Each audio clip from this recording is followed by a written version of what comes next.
guys! Welcome to my vlog.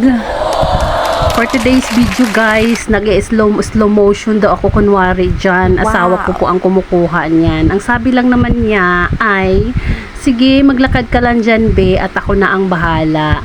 So, gustong-gusto ko naman yung effect guys. Ayan lang naman yung mga kaganapan guys. Nung pagkatapos ng graduation ng aking anak ay dumiretso na po kami sa MOA para po kakain po kami sa labas. Kasi syempre kailangan din namin i-celebrate ang graduation ng aking anak. And we're so proud kasi graduate na po siya ng grade 6 po guys. Ay, kinikilig ako kasi nga may high school na ako guys.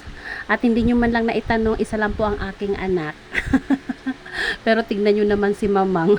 Taba chuy-chuy na, Diyos mio, marimar. Lahat ng mga damit ko parang pa-crop top na. Once again na, congratulations my dear daughter, my pretty daughter. Sa lahat po ng mga guro mag-graduate, congratulations po sa inyong lahat. At alam nyo ba, hindi ko na napansin, kakalakad ko ay nasa dulo na pala ako ng seaside. Kaya pala nagtataka ako, ba't padilim ng padilim?